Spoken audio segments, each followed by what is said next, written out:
Good evening, everybody. Welcome to Christ Church. My name is Tom Purdy. I serve as the rector here at Christ Church. For those of you who don't speak Episcopalian, that means I'm the senior priest here, and we're delighted to welcome you as you've come to join us and hear Brian McLaren. Before I introduce Brian officially and get us going, I just want to say a little bit about who we are at Christ Church, and that says something about why we're having a conversation like this one. This is a very historic congregation for those of you who've not encountered us before, with roots into the early 18th century. We think of ourselves as a community that has a timeless faith, but a faith that's made for today and the opportunities and the challenges that are in front of us all the time. We are inclusive and we are inquisitive. We are known for being welcoming and being active in our community. We do things like speak up for justice, and we try to also make room for a lot of different ideas and approaches. We're not big on dogma and answers. That's kind of an Episcopal thing. We love questions. We love wrestling with ideas together. We try not to take ourselves too seriously, and that means we have a lot of fun and a fair amount of laughter, which is why I continue to do this. I don't know what brings you all here tonight. I know we have some members of our parish, some locals from our community. We've got those who are in town for the Southern Lights Conference. But I want to offer to you, if you're close by and you're not sure where you are on that journey with faith in God, that you hear a heartfelt invitation from us to come and walk with us for a little bit and see if there's any way we can be helpful along the way. There is on that back table on your way out just a simple pad of paper. If you aren't already connected with us, you can give us your name and your email, and we'll reach out and let you know when we do things like this that you might find interesting. There's also a QR code back there you can scan with your phone that gives you all of our socials and our email address and all that kind of stuff, so you can learn more as you may choose to do. So first, I want to let you know that if you get excited or intrigued by tonight's conversation with Brian, we're going to come back here on February 8th at 6 p.m. and have a follow-up conversation with anybody who wants to do that.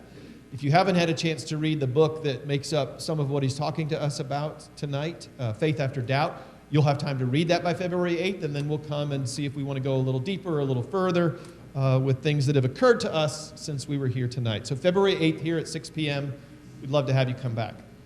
So now, it is my great pleasure and honor to introduce Brian McLaren, who for some of you will need no introduction, but for others of you may in fact need this introduction. We are delighted that he agreed to come here and talk to us tonight. He's in town for the Southern Lights Conference at Epworth. He is one of the folks who continues to make sure that gathering continues on an annual basis. I've heard him speak twice in person, once at a national preaching conference in Nashville, a conference that I think still goes on and moves around. And he was the keynote for the Diocese of Washington's convention one year when I served in that diocese. He's from the Washington, D.C. area. There may be another time I've heard you in person, but between videos and books and things, it all blurs together. But I know it was at least those two.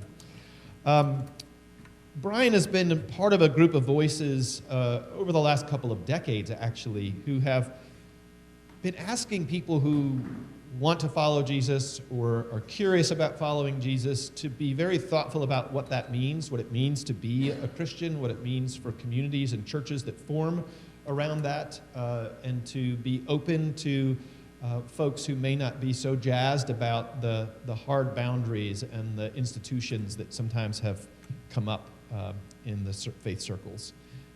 And I have found it particularly helpful as somebody who does what I do as a vocation, and it's challenging and inspiring all at the same time. Now for the formal bit. Brian D. McLaren is an author, a speaker, an activist, a public theologian, a former English teacher and pastor. He is a passionate advocate for a new kind of Christianity, one that is just and generous and working with people of all faiths for the common good. He is a core faculty member and dean of faculty for the Center for Action and Contemplation, and he is a podcaster with Learning How to See. He's also an Auburn Senior Fellow and a co-host of the Southern Lights Conference here. His newest books, and I think there's more than 20 of them total now, are Faith After Doubt, which we're going to hear about a little bit today, a book released in 2022 entitled Do I Stay Christian? And he's got a new book that he's going to tell us about coming out this year called Life After Doom, Wisdom and Courage for a World Falling Apart. And I hope you will help me welcome Ryan. Welcome to Christ.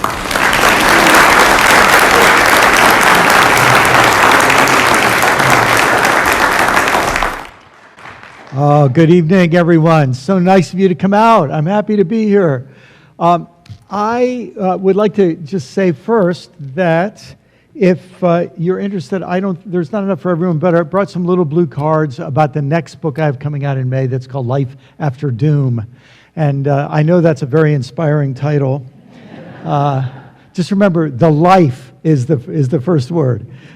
So that will be out in May. But tonight, I'm happy we get to think about faith after doubt.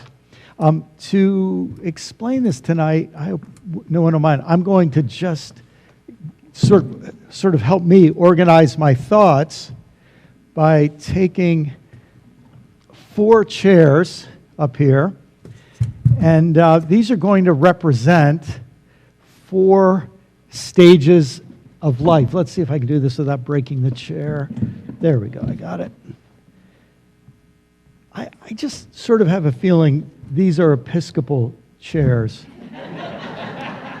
They're orderly, they connect in a nice straight row. I wouldn't think of these as Pentecostal chairs, if you know what I mean. And I should say I am blessed to be part of an Episcopal church in Southwest Florida where I live. I jokingly say that when I was a pastor for 24 years, when I moved to Florida for the first time in my adult life, I got to choose whether I went to church. And I decided I wanted to go. But there was only one church where I lived with low enough standards that I would be accepted there. So I was glad for a warm welcome at the Episcopal Church. Of course, you understand what I mean by that. When I was a college English teacher, we had a day of professional development for new faculty. I don't know if we have any professors or college instructors here, but what a lot of people don't know is if you're going to teach elementary school or high school, you have to take education courses to get certified. To teach college, you don't. If you're a chemistry teacher, you take a lot of chemistry classes. If you understand how to teach, it's just sort of good luck or that you were paying attention to the examples set for you by good teachers. But to be a chemistry professor, you don't need education classes. And so what they did is for all new faculty, they said, we ought to give these people like some free education classes to hope they don't do too much damage to their students. So my last name McLaren, I'm Scottish, and one of the things my dad taught me, to be Scottish means you don't waste money and you take advantage of free things. So when I saw it was free, I said, well, I better go. And that day changed my life. There was an educational psychologist who taught this day-long seminar, and she basically said, look, you're going to be teaching students mostly between the ages of 18 and 24, 25. She said, my belief as an educator is that the most important thing for you to understand is not education. The most important thing for you to understand is students. So we'd like to try to help you understand what's going on in the lives of students between the ages of 18 and 24. And so she took the work of a number of theorists, but especially a educational psychologist and human developmental psychologist named William Perry. And he had a stage theory. It had 9 stages of what he saw happening between childhood and mature adulthood. And adolescence would sort of happen in the middle of that. The students we were meeting happened in the middle of that. And I took notes. I learned a lot. It was a fascinating day. But what really happened to me as I was sitting in my seat is my spiritual life was making more sense to me than it ever had. As she was explaining human development, I felt I was getting understanding in my own spiritual development. It had a profound effect on me. I was brought up fundamentalist. My parents were not the kind of people to carry nasty signs about who God hates or to storm the Capitol or anything like that. My parents were really nice people. They kept the fun in fundamentalism. But I was a very avid reader. I loved science. By the time I was in really 4th, 5th grade, I knew that I believed that evolution made sense, and I knew that my church did not. And I remember thinking, okay, I'm 14. When I'm 18, I am so out of here. But until then, I've just got to sort of stick with the program. So I grew up, in a certain sense, giving myself permission to have private thoughts that I knew would not be acceptable in my family or in my church. Does that make sense? I think just about everybody does that in some ways. It's part of the self-differentiation of adolescence.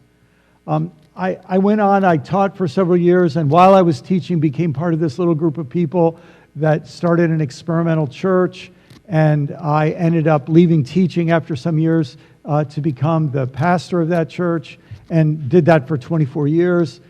But that day of professional education kept coming back to me as I watched myself continue to struggle with my developing religious identity, and as I watched the people who came to my church. I can't tell you how many times someone would come up to me after service and shake my hand and say, thanks. This is my first time in church in 20 years. This is my first time in church in 9 years. This is, I haven't been to church since I was confirmed or whatever. And they would say something brought them on a spiritual search. And they were looking for something, but they didn't feel they fit in most churches. I had a lot of other people at my church who would come to my church and say, I've been a Southern Baptist my whole life. I've been Roman Catholic my whole life. I didn't have too many say I've been Episcopal, but I've been whatever my whole life. And they'd say, and I'm losing faith, and this is my last stop on my way out. If you can't help me, I'm out of here, for good. So I felt I was at this place where some people were working their way in, and other people were working their way out, and other people were trying to find their way back in. And time after time, that day of on adolescent intellectual development came back to me. I started reading everything I could on the subject. Turns out that there's a whole field in the world of theology. Any clergy who are here, or anyone who's been to seminary, you probably studied William Fowler and Kohlberg and a number of others, Nicholas Slee and many others in the religious world who looked at faith development as part of human development. There's a new wave of this with a brilliant psychologist named Lisa Miller, who is from a Jewish background, but she kind of entered the world of psychology as a secular, not a particularly religious person, but she became interested in how spirituality seems to have all of these positive effects in the lives of children, adolescents, and adults.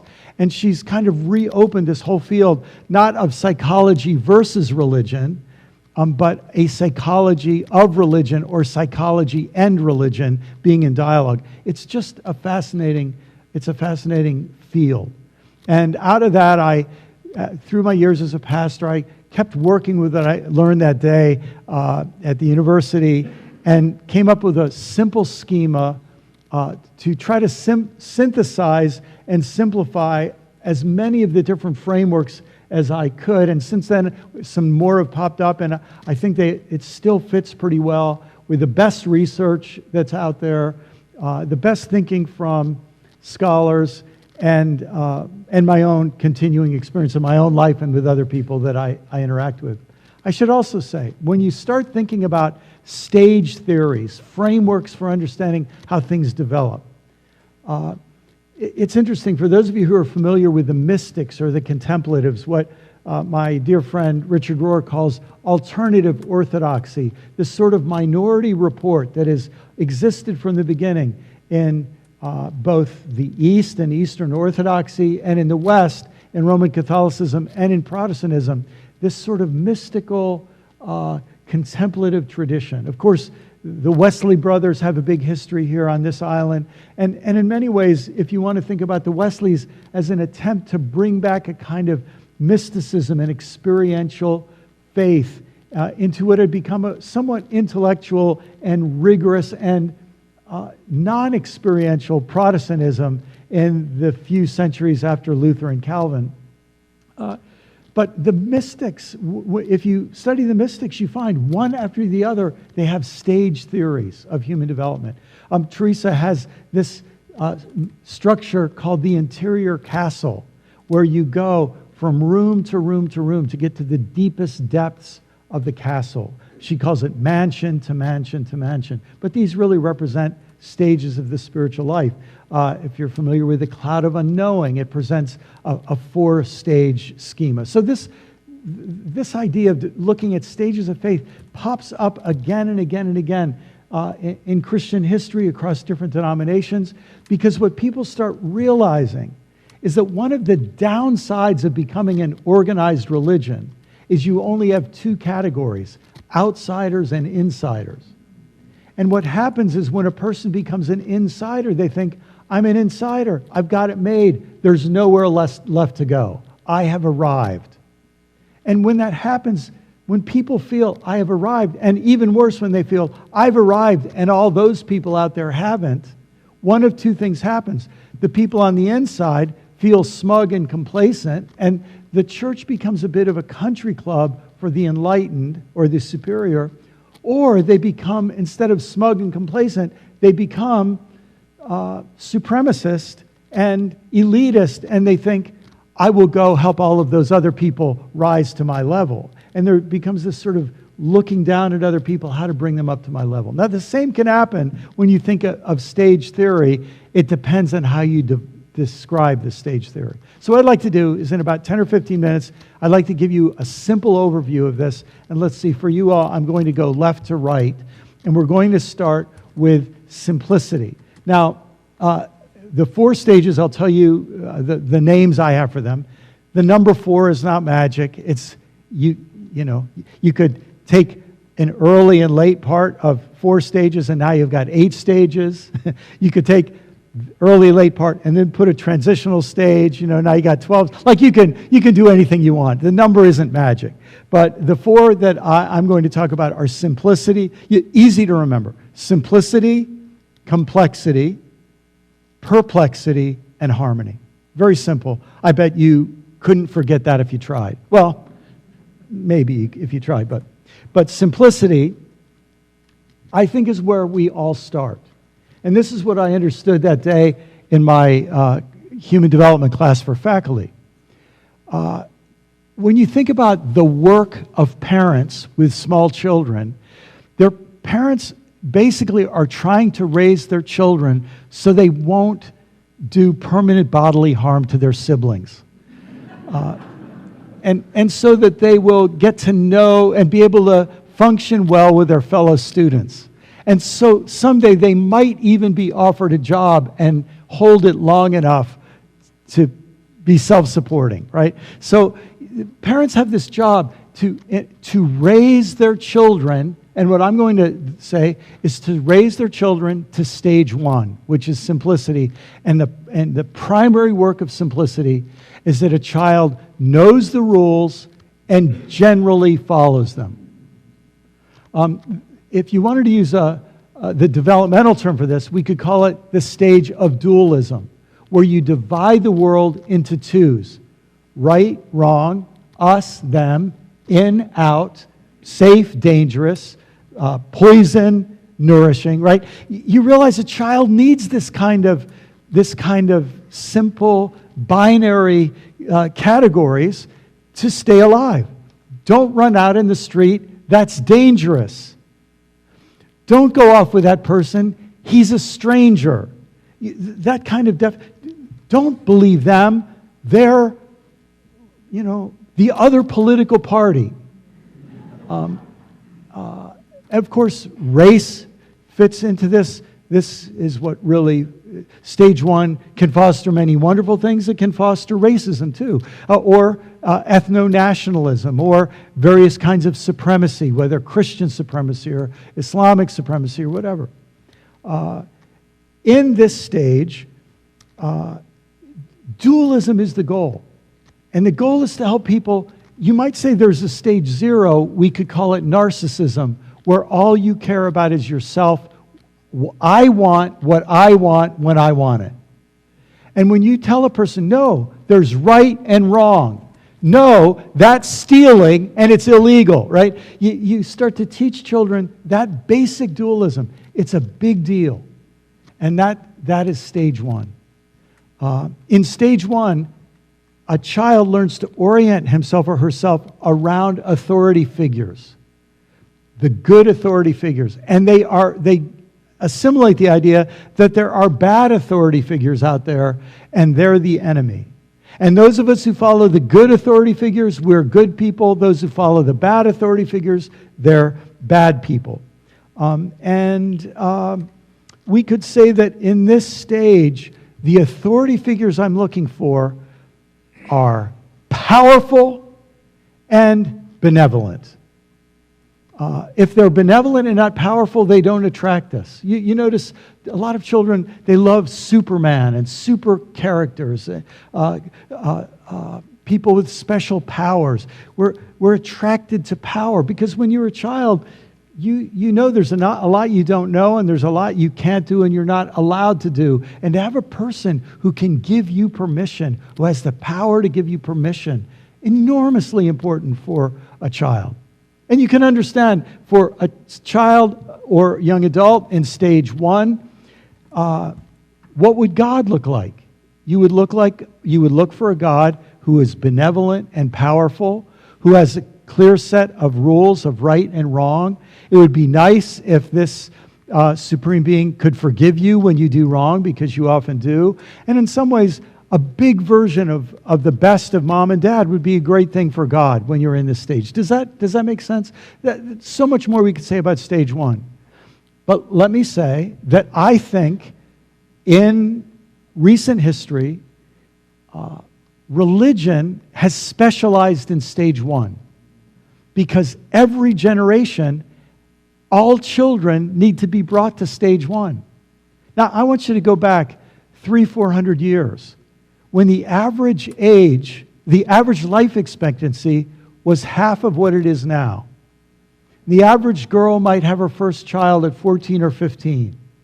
And the average guy, he's going to maybe be a father, but somewhere around that age. And then they spend, so you could say they spend from birth to parenthood learning to follow the rules of stage 1. And then they spend the next 20 or 30 or 40 years raising their children and helping raise their grandchildren in the rules of stage 1, and then they die. It's no surprise that religion would specialize in stage 1. I think more and more people, though, reach stage 1 at a relatively early age, and more and more people move into stage 2 somewhere around adolescence. In my day of professional development, we really focused on stage 2. If stage 1 is simplicity, stage 2 is complexity. And you can imagine the college freshman who grew up as I did in a fundamentalist Christian setting comes to college, and you take Biology 101, and the first thing they do is they start talking to you about evolution. They say, look, we look at everything in biology and botany, all of life, we look at it as an evolutionary process. And you're thinking, my pastor wouldn't like this, but it's interesting, and it will be on the test, and I want to get an A. And then he goes from there to sociology class.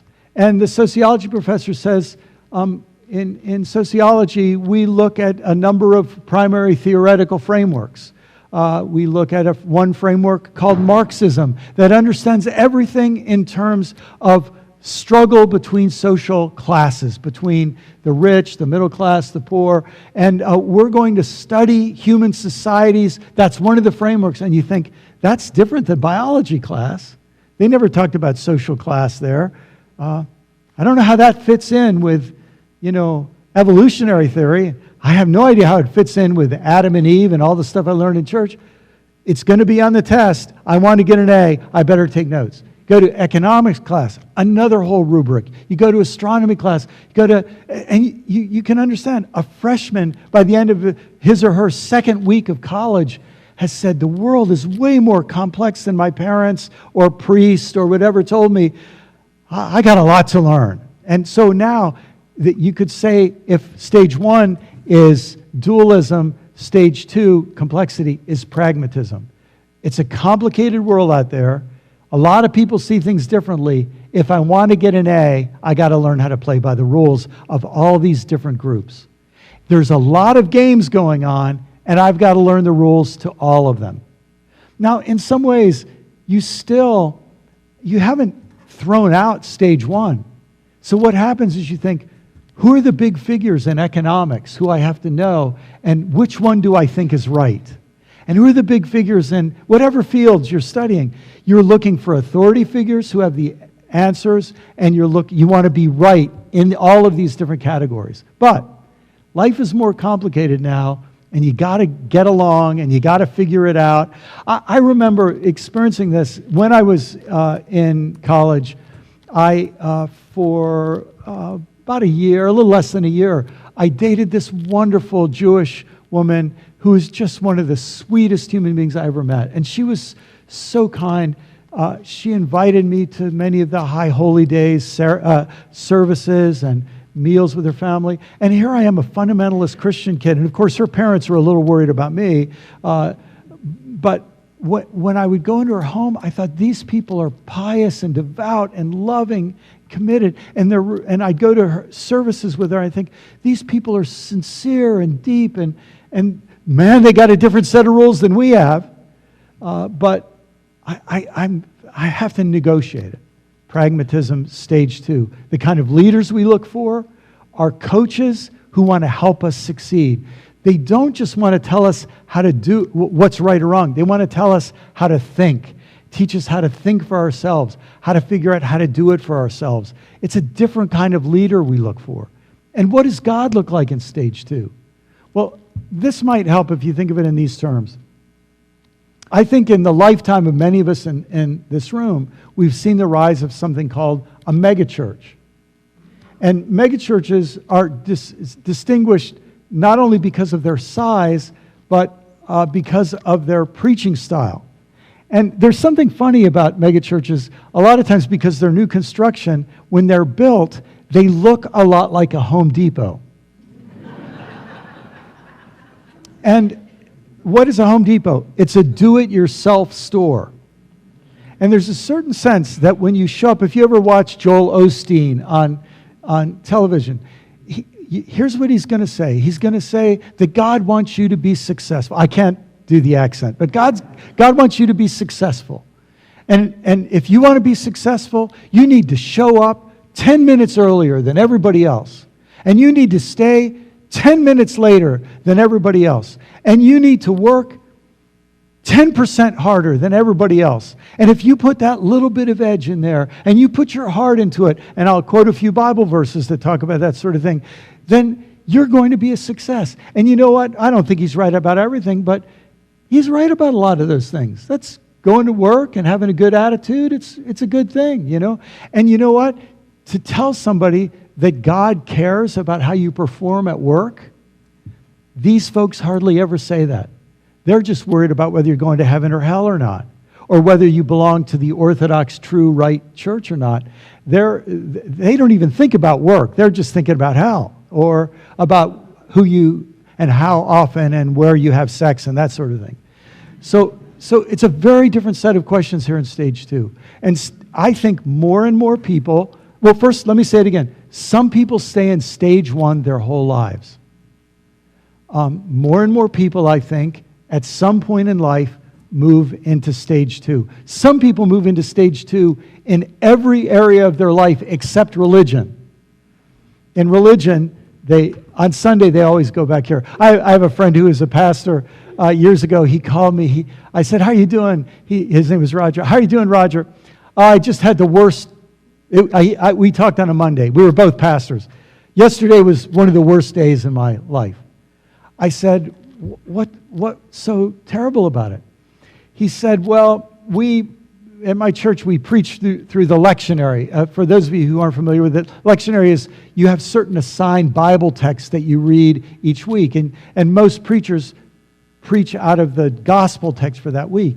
And the gospel text was about loving your enemies. It was from the Sermon on the Mount.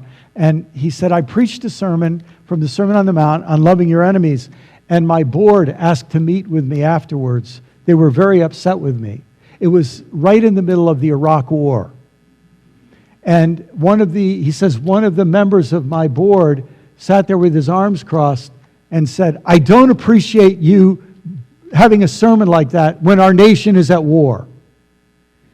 We said, what do you mean? Well, you said that we should love our enemies. And my friend said, it's in the gospel. Jesus said, love your enemies. And this is the chair of his board, said, I always thought that was the weakest point of Jesus' teachings.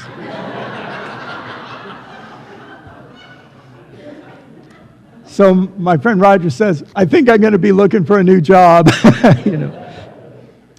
But you could understand that whatever that man's idea was when he came to church, you suddenly realized that he had a certain set of rules, and he was willing to critique Jesus over those set of rules, and was not open to discussion or saying there are different viewpoints. My buddy had stepped over a line, right? So a lot of people, they get to stage 2, and the rest of their life, they're having to argue with all the stage 1 people who've told them they've gone too far. And it's very hard to move beyond it when everyone wants you to stay back here. Does that make sense? I think more and more people at a younger and younger age live in stage 2 and then begin to grow beyond it. And they go into this third stage that we'll call perplexity. Now, what would make someone leave stage 2, which is really about success and all the practicalities in life, pragmatism, making it in life?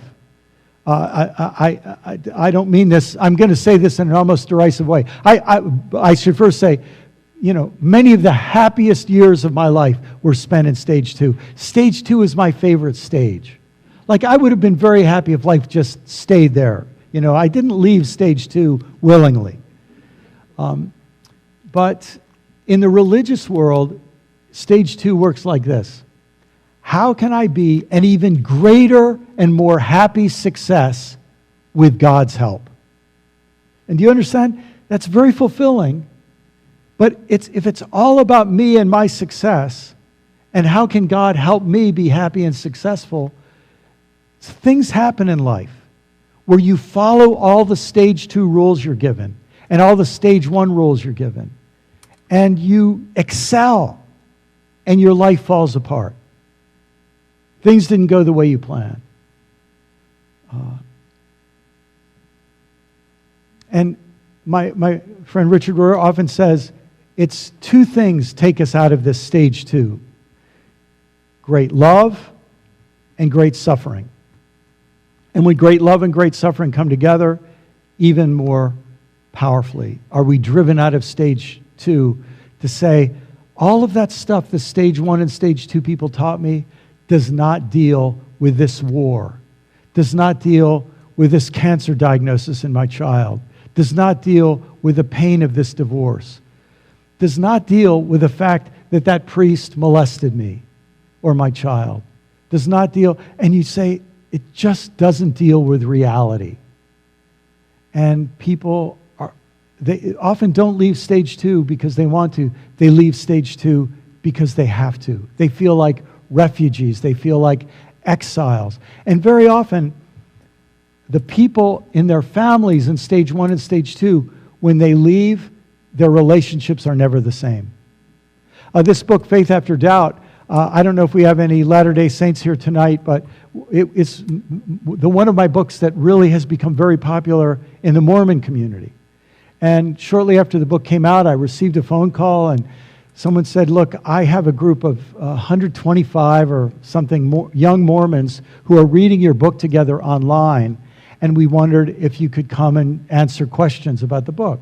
They said, and she said, I need you to know this is a secret group, and everyone who's part of it has to make a promise that they won't reveal the names of anyone else in the group. And they said, we would ask you to keep that confidentiality too. So I'm on this call, and the host introduces me, and then a lady hits that little raise your hand button in Zoom and says, it's just the sweetest young woman. She says, Mr. McLaren, she said, I'd just like to give you an idea of the courage of the people whose faces you see in these little boxes on the screen.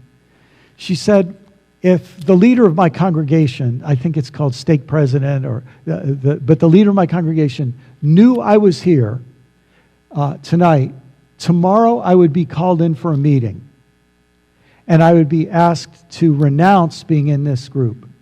And if I didn't, by Thursday, my children would be asked to leave the school they're part of. By Friday, the word would be out, and people would stop doing business at my husband's business. By next week, our families would have all met with us to tell us that they don't want to have anything to do with us. And within a month, we'd run out of money, and we'd have no friends, and we need to move to another city in another state to start our lives all over again. And so she said, we just want you to know it takes a lot of courage for people to be in a group like this that are even talking about the word doubt. That's what it feels like for a lot of people when they come into stage 3. Maybe some folks in this room, that's part of your journey as well. Stage 3, in stages 1 and 2, leaders are like gods, In stage 3, leaders are like devils.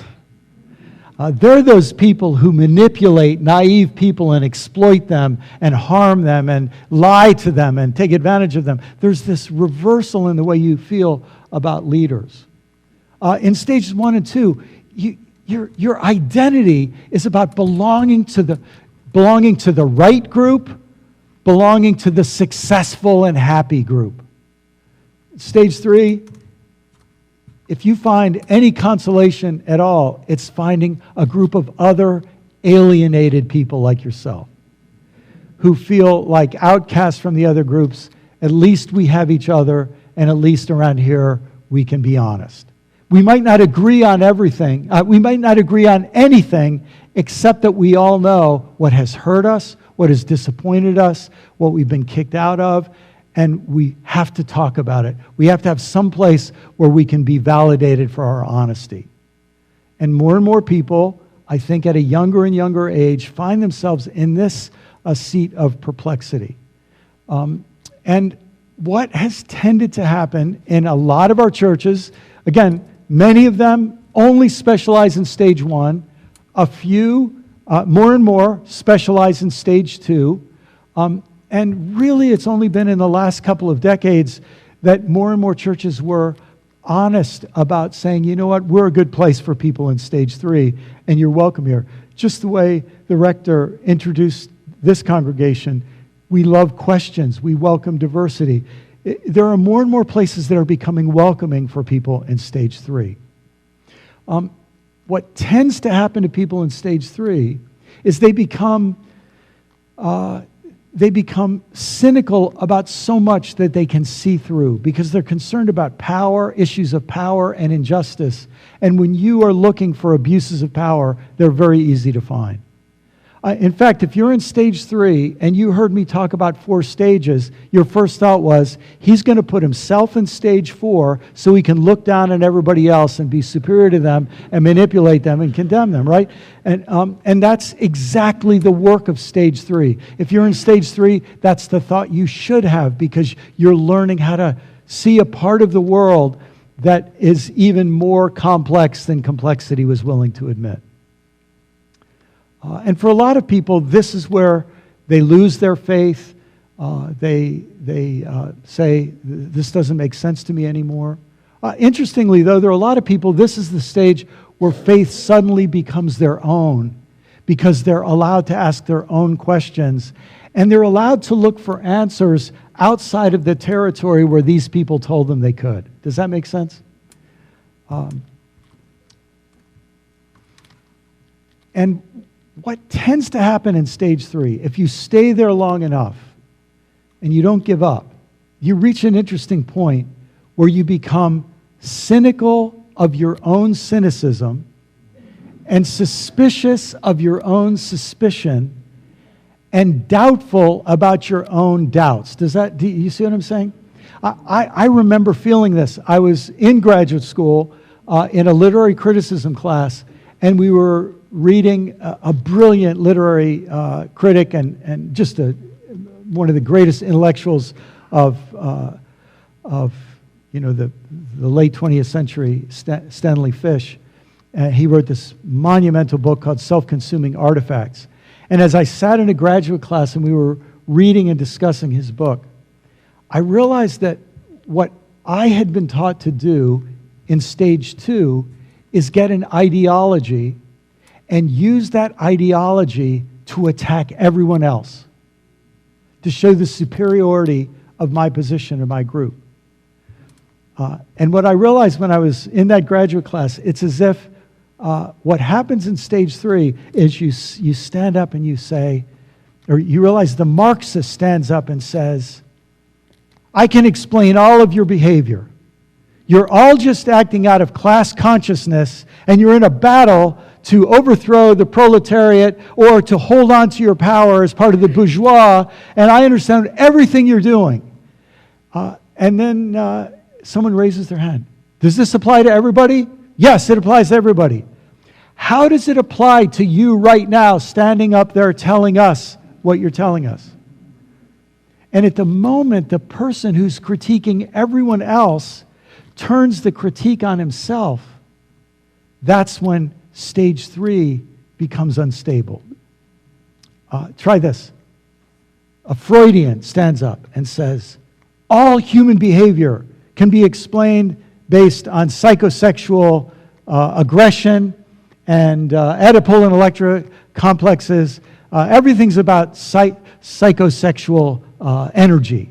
And someone says, I notice you're standing erect on that chair, right? Suddenly, the person who says this never applies it to himself. And when you apply it to yourself, you sort of want to get down and think, I got to think about this now, How am I acting out the thing I'm accusing everybody else of? And when you turn the scrutiny that you learn to turn on others, on yourself or on us, then in a certain sense, stage 3 becomes unstable. Some people run back to stage 2, even stage 1. I think cults are when people run back to stage 1 as an act of desperation. Some people at that point, when in a sense they've been humbled because even their critique, even their analysis now has to be turned on them. I'm criticizing everybody else for being hypocrites. What am I doing? And when that happens, you're returned to a very simple question. How am I going to live my life? And when I was looking for a name for stage 4, I originally thought the best name for it would be humility, because in a sense, you lose all the superiority you had in stages 1, 2, and 3. But I realized if you had a group saying, oh, we're in humility, that wouldn't be very humble. And it would sort of, and every stage theory can undercut itself. But here's the way I'd like to recommend you think of it. Instead of thinking it as 4 chairs in a row like this, I think when you're in stage 4, you should think about it as rings on a tree. So you think of simplicity as the core of the tree. And when you leave simplicity, you don't leave it behind like you move to another chair. You leave simplicity, you embrace it in something bigger. You transcend it, but yet you include it. And when you leave complexity, you don't leave it behind, it's still part of you. You transcend it and include it. And when you leave perplexity, you don't leave it behind and reject it. It's part of what made you ready to transcend that and include that. And when you're able to, instead of saying, those stupid, ignorant, judgmental, bigoted fundamentalists in stage one, those shallow, pragmatic, empty-headed, smiling, automatons in stage two, those cynical, woke, leftist liberals, I'm from Florida, in stage three, no, you say, all of these people were in a process of growth, and I haven't arrived yet either. I'm no better than any of them, but at least now I can accept that not only I can accept them, I can accept this in me. And when I can accept this in me, that I'm a growing person and I will never be done, here's what I think happens. You live there long enough, and your harmony, we'll call it harmony because I'm harmonizing the three earlier stages in myself. I think your harmony becomes your new simplicity, and the process begins again. So that's the big picture. And let me just say, for those of you who are going to be part of this group that starts next month, one of the things I've been writing for a long time, I'm just sort of embarrassed about how much I've written. Like, you would think I would have gotten it by now, but I'm still struggling with it. But what I realize now, I think more than I did when I began, is that what writing really is for the writer is an experience of a writer trying to honestly sort through his or her or their own thoughts, to try to get their own thoughts in the clearest and most honest and tested form they can to offer them to someone else. And in a certain sense, now I've come to think that when you pick up a book, if you still read books that way, if you pick up a book, what you're doing is you're saying, I'm going to invite this person into my head for 12 hours. And I'm going to let their best thinking get a place in my head. I won't necessarily believe it all, but I'm going to give it a hearing in my head, let it do its work, and we'll see what happens. And I think, I hope that you'll find, if you get involved with the book over several weeks, especially with a group of people, you'll find it was helpful to let this little model sit with you and work with you, see how it helps you understand yourself, see how it helps you understand other people, and maybe know how to interact with other people in a loving and respectful way. I think that's a good place for me to stop. We'll have some time for questions. If you would try to keep your question as brief as possible, I will, and we'll have a microphone. I'll do two things. I'll try to answer briefly and right to your question, and I promise that if you go on for too long, I'll give you some help and coaching to land your question, okay? So we'll get to hear from a number of people. And could I make a request? Could we try the boy-girl rule? I don't care who goes first, but we'll try to move it back and forth. So, first question? Yes? You mentioned you go through the 4 stages? Yeah. And then you go back to stage 1 again. Yeah. It's a cycle. Yeah. Is that correct? Yes. Maybe a way to think of it is that, think of it like maybe like a spiral. You go through it once, and then you go through it on a bigger level. Second time, you go through it at a bigger level. Because I think what happens is, for example, in the writing of my next book, I feel like all of my old harmony had become my new simplicity, right? And now I'm encountering new levels of complexity that challenge what I'd just gotten comfortable with. So and I could feel the disruptive process. Oh, I'm not done yet. I've got to keep rethinking. So yeah, I think we all have met.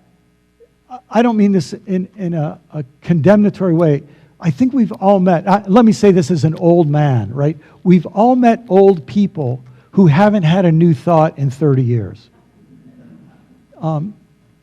But we've also met old people who have as much curiosity and openness as a 14-year-old. And I think those are the people who are still in that growth process. I hope that helps. Thanks. Another question? Do we have a lady to make the pattern go? Or a guy with a high voice? Oh, that's fine too. Okay. Hi. If you have a friend who is in stage 3. Hold that right up to your mouth for me. If you have a friend who's in stage 3, Yeah. do you have to leave them alone to find their way out of it, or is there a way to assist or to blindly provide some help? Oh, what a great question. Your first name? Sharon? Sharon. Thanks, Sharon. So let me tell you a quick story, Sharon, in response to that. I was, my freshman and sophomore years of college, I went deep into stage 3.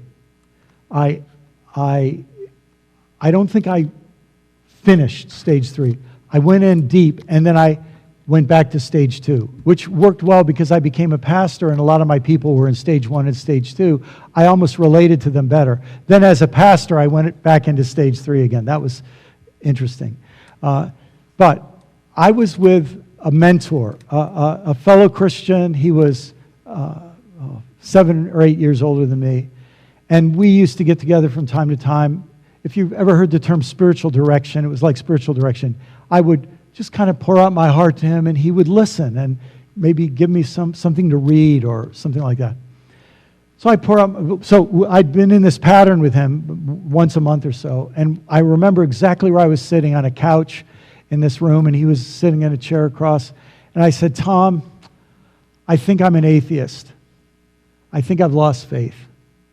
I just don't think any of it makes sense anymore. I think I'm done. And I'm ready for him to hammer me. And he says, wow, he says, I hear you. I understand what you're saying. He says, I need you to know that God feels as real to me as ever, but I understand that God doesn't feel real to you at all. It's okay, man. I think I got enough faith for both of us. He said, you can go through whatever you need to do. And if your faith never comes back, I'll be your friend no matter what.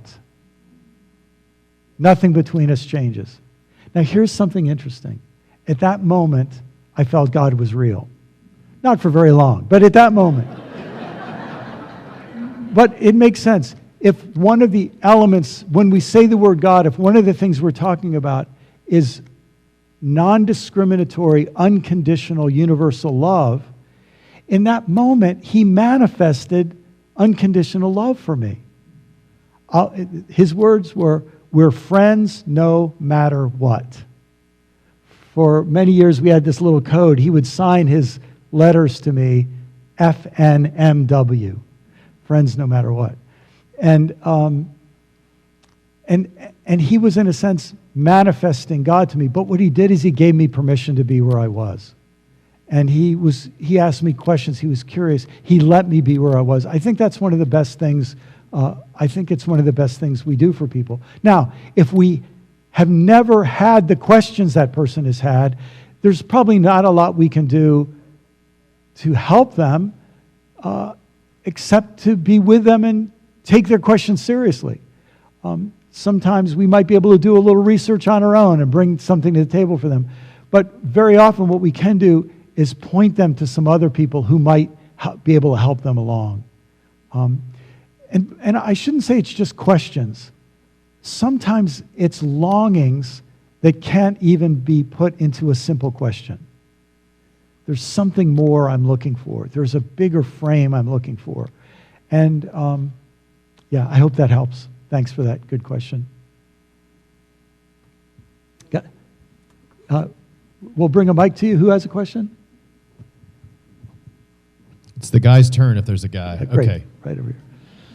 You set the rules. Thanks. Help me understand, before we are embracing mystery, am I correct? We're saying, I don't know. And how do we get from there back to one where we're getting black and white again, Yes. back into doctrine? So I'll give you an example. Let me first try to convey what I think one anecdote of a person in stage 4. A dear friend of mine also grew up in a fundamentalist background, became a pastor, and went through this journey as a pastor. And he was the pastor of a megachurch. And the big watershed issue for him as a megachurch pastor, well, there were a number of watershed issues, but he had read some of my books. He contacted me, said my books had helped him a lot, and I was going to be speaking in his city. And he said, when you're in town, would you come and let me, and just spend an hour with my staff? So I said, sure. His staff had 75 people. It was a very big church. And so he said, you don't even have to give a talk. We've all read a bunch of your books. We'll just ask you questions. The very first question, what do you think we should do about the gay issue? So this was a church that was unaccepting toward gay people. And I looked at the pastor. I said, are you okay with me being straight here, being honest here? Straight probably wasn't the word I used. You okay with me being honest here? And the pastor said, that's why we brought you here. And I said, I think you should love and welcome everybody without discrimination and put that issue in the rearview mirror and move on. And they did. And when they did, they lost about 30% of their people, 40% of their people. But they were doing great. A few months later, this fellow who was, I don't know, early 30s at the latest, was diagnosed with a very fast-growing cancer. You can imagine that a lot of the people who left his church said, this is God's judgment on you. He had young children. He's trying to help his wife cope with his sickness. He's looking at his children thinking, what happens if I don't make it? But the greatest pain was the viciousness of these people who left. It just tore him to pieces. And I would get calls in the middle of the night and we'd have some deep talks. And eventually he got through the cancer and the treatment was put it in remission. And, I think has had all clean bills of health since then. But by the end of that process, his body survived, but his spirit was in shatters. He was just so exhausted from the stress and the cruelty of these people. And one day he called me. He said, Brian, I just want you to know, I think I'm okay again. He said, I lost an awful lot, but I'm only sure of two things anymore. Life is a gift and love is the point. And I said, I think that's enough to make you a great pastor. So let's say life is a gift and love is the point becomes your new simplicity. It's not a fundamentalist simplicity, but once again, all this, it's not that you have different answers to all these questions, it's that you've moved on from those questions and you see the world in a different way. Now you might say, well gosh, you've got it set now for good, right? But life doesn't seem to work that way. Life is a gift and love is the point can help you a whole lot. And then you start facing climate change. And you say, I still believe life is a gift and love is the point. What are we going to do about what's happening to the earth, right? So now your life gets complexified against. Yes, life is a gift and love is the point. I've been delivered from so much anxiety. Now what do I do? And very often it's doing of stage 2 that you get focused on. So yeah. I hope that helps.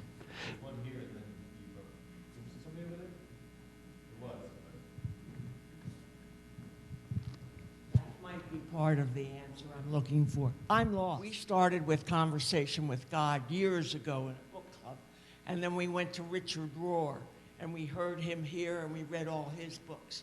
And then now, I really don't want to go to church, and I only go to church when I get asked to read because I like doing that. But I would rather stay home and meditate and read some of the, very different writers. I want to think of God in each one of us and in everything.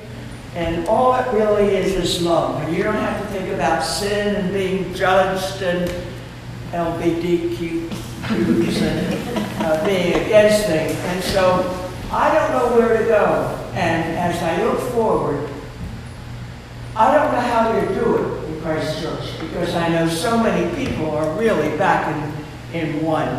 And I talk to people where I live and they're the Bible. Boy, the Bible is it. And I don't like the Old Testament. And then what do? I have to do Genesis. And I have to talk about the snake going up to Eve and Adam being thrown out. And I had to get that reading that day, but I don't believe all that. So now I don't know what to do. First, I just sort of want to give a round of applause. Yeah. And if I could refer to the earlier question, to me, what's happened is you're a person who sort of got your own stuff worked out in stage one. I don't need to worry about all that, right? But now you're faced the complexity. How do I be part of a community? And being part of a community has complexity that we have to learn how to navigate. You're reminding me, I was in England a couple years ago after this book came out. And a woman, I forgot, she told me how old she was. I think she was 89 or something. And she said, my husband is sitting over there. And we were both Methodist ministers for our whole career. And I just want to come out right now and say, I'm an atheist and I don't believe any of it anymore, you know. And her husband was sort of sitting there like this. And the way she said it, you both felt good that she was able to be honest about where she was, but you also felt like she didn't mean to, but she just, I'm not saying you did this, but that she insulted everybody in the room who still had some belief in God, right? And it was just this tension. How are we going to make this work? And I said to her, but you're here tonight.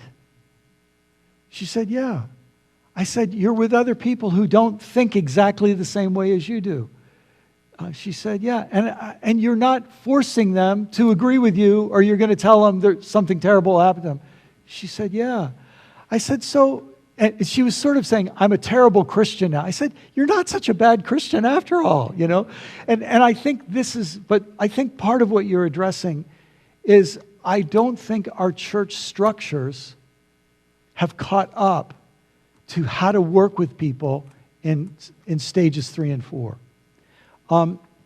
And what you've described, the fact that you could say what you just said with the rector there and know that he won't hate you for it, and that he might even... We've talked several times. And that he might even ask you to read again, right?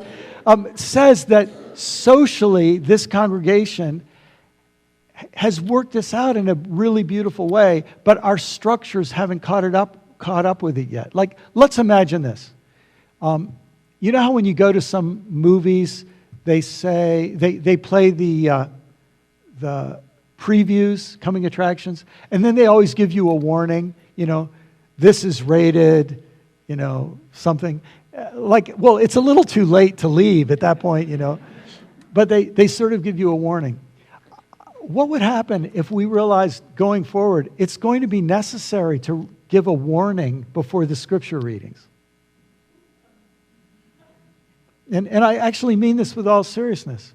Like, because so many churches read the Bible literally, we have to give people a warning to say, before we have the reading today, we need you to know that in our congregation, we read the Bible literarily and not literally. Meaning we don't believe that you have to take everything that's said in this story as being, the only way to see it. We read this story for meaning, not for information. Now, if that was all that we found a way to say, what it would do is it would give all the stage 3 and stage 4 people in the room permission to stay and not feel they were being dishonest, right? And it would also give the stage 1 and stage 2 people in the room a place to say, wow, they take the Bible seriously here, but they don't all take it literally the way I've heard everybody else take it. It would be clear for the stage 1 and 2 people and clear in a different way for other people. I don't know if that'll catch on, but I think there are things like that we have to do.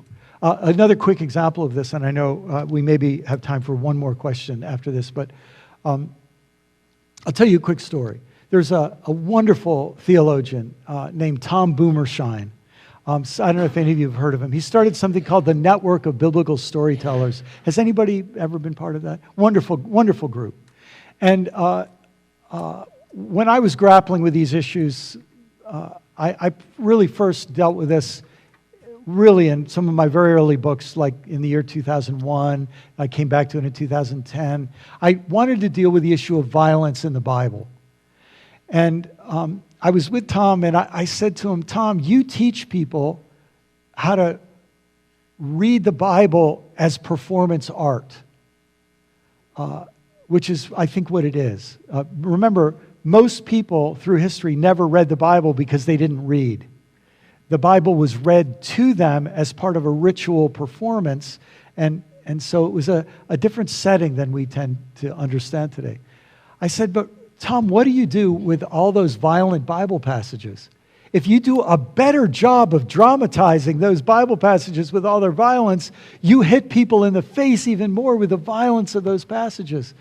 And I'll never forget what Tom said. He said, Brian, I'm coming to think that one Bible story should never be told alone, because each Bible story is in arguments and conversations with other Bible stories. And then he just said this, and for those of you who know a lot about the Bible, what I'm about to say will make sense, and those of you who don't worry about it, okay?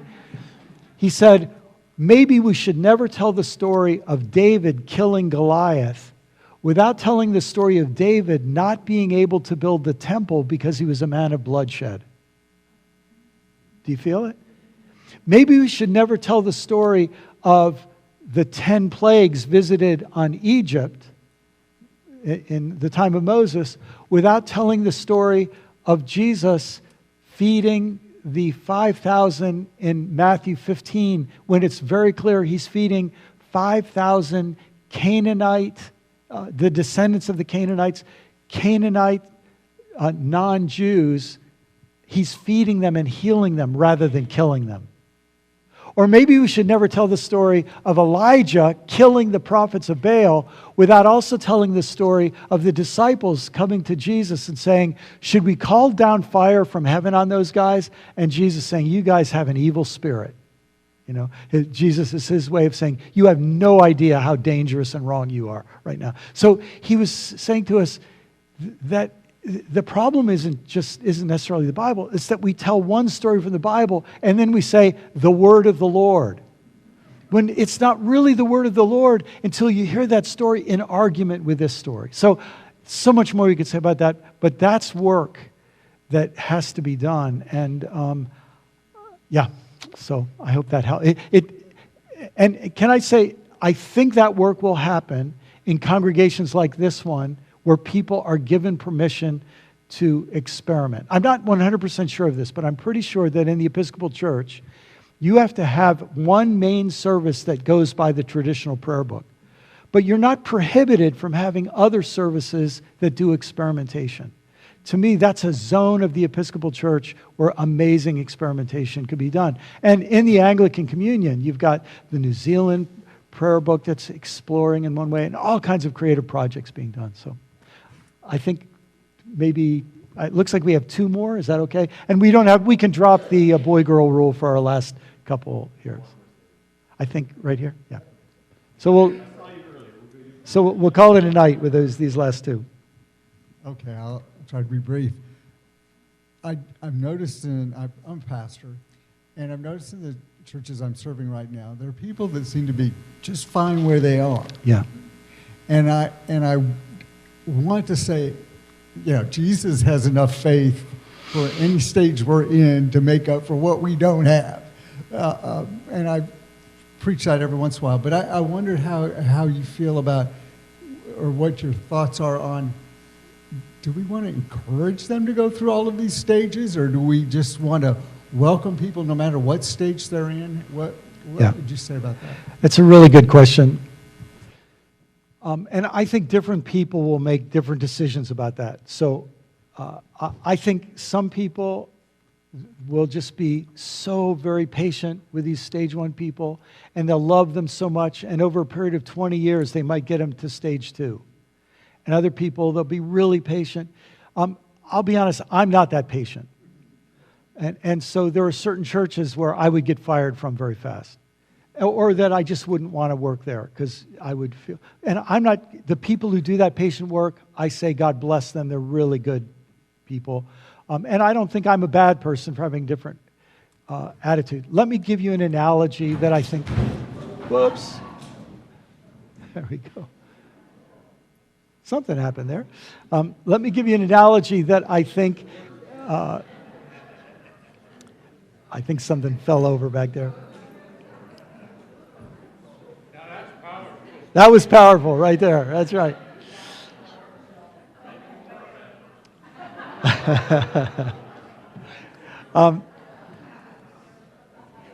But let me give you an example that I think is very relevant here in the South. Knowing that Christianity has been present here in the South from the very beginning, during the removal and slaughter of and deportation of the indigenous peoples, and during the period of enslavement, and during the period of Jim Crow, right up to things that have happened here in this state and here in this county in the last few years. The Christian faith has been here this whole time. And the people who were carrying out enslaving and who were carrying out extermination and who were promoting white supremacy and Christian supremacy and were carrying out genocide, and we're happy to do it. And let's be honest, we'll hear a lot more of that kind of stuff going on in the next 10, 11 months. Because it's still here. It's part of our past that we've never dealt with. Let's go back and let's imagine we were in 1945, before the Civil Rights Movement, and someone was a pastor here in St. Simon's Island.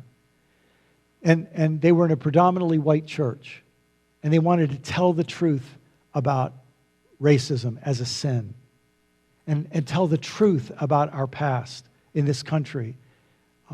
And someone wanted to do that. There is a way that a priest or preacher could have preached that sermon and gotten themselves fired within a week, and then gone up to Boston and been a hero for how they were persecuted, by those wicked people in the South. There's another way that a pastor could say, I don't want to get fired, so I'll just never talk about those issues. There's another way, it seems to me, in between those two extremes, there's an awful lot of room for experimentation and creative work to say, lives are at stake, we cannot be too patient. People don't change easily, we cannot be too impatient, and to live in that dynamic tension. By the way, this is a place where stage 2, you realize you were learning important skills in stage 2. It's where you have to be pragmatic, and you have to say, what is the fastest I can move and keep us moving, And there also, maybe there'd be some stage 3 skill that comes in here to say, I have to be willing to lose my job. Maybe failing would be the best way to succeed, right? So you just think in every social issue and every issue of theological change that comes through, it takes leadership. Driving up today, I had a podcast on, and I was listening to, you probably heard, is it Ian Bremmer? He just issued the top 10 crises facing the world in 2024. I was listening to an interview with Ian Bremmer, and he basically said, look, everybody knows that democracy is at stake. More people will vote for their national elections this year than ever before in history. I think 41% of the world's population is voting this year, different countries around the world. It's like, this is a really significant year in human history. And in almost every country, people know that democracy is at stake. And Ian Bremmer said, everywhere I go, I speak with heads of state, and they tell me their democracy is at stake. But they're afraid to say it out loud because they're afraid that means they'll lose the election that they're up facing if they tell the truth about what's going on. And so it's this delicate thing. And what Ian Bremmer is saying, I just wish more people had the courage to tell the truth, because by not telling the truth, we're not getting where we need to be. I hope that's helpful. Well, I think you have one more, and thanks for your patience. Thanks, has been awesome. How do you, two things. Are you finding that that there are more churches now, maybe than ever, that are coming out of, or even church leaders are coming out of the stage 1 and 2, and And how are you dealing with them? And Yeah. because that stage 3 is scary, just the longer that somebody doesn't go through it. Yeah, yeah, that's right. That's right. Yeah, I think part of what's happening is that more and more people, when they get to stage 3, they're just dropping out of church. And in a sense, it's their influence, they're exerting the most influence they could by leaving because the people in stage 1 and stage 2 are not listening to them. And we don't have enough congregations making room for people in stage 3. We have more and more, and there are more and more places where that's happening, but it's not happening fast enough for my liking. And I think, I know a lot less about this than I did 10 years ago because the process has been accelerating. I'll be honest, I had hopes that mainline Protestants, Episcopalians, Lutherans, Methodists, Presbyterians, I had hopes that they would wake up to this issue 10, 15, 20 years ago and step into the gap and say, we're in an emergency, let's act like it. But what tends to happen is that each denomination says, we're in trouble, how do we manage our decline? And instead of saying there's an emergency, how do we step into it? There are, like, for Episcopalians, I know the presiding bishop, this is his last year, and I understand he's been very sick again. But, you had a presiding bishop who was, I think, the Episcopalians here had a presiding bishop who's doing the very best he could to tell the truth and get people facing some things on a number of issues. But I don't think any of us are acting like it's an emergency. And I think it is an emergency. And maybe when it's an emergency, when everybody feels that it's an emergency, they'll find out that the change we need is as easy as declaring an emergency. Yeah. Well, thank you for the years of your work. And Oh, thanks, brother. thanks. Thanks. Well, can I just say thanks to you all for your attention. What a pleasure to be with you. If anybody wants to come to Southern Lights this weekend, I think you're allowed to show up, I actually think, and register there. But I try to get back here. Well, with Southern Lights, it looks like I'm back every year this weekend. So I'm so happy to meet all of you. I love, those of you who live here, I love your home. St. Simon's Island is a beautiful place. I live on a similar island called Marco Island in Southwest Florida. It's similar size, slightly smaller population with none of the charm. Thank you very much. Thank you all for coming.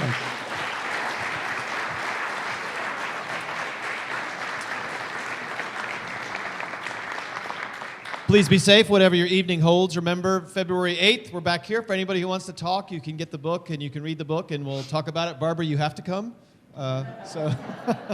Thank you all. God bless.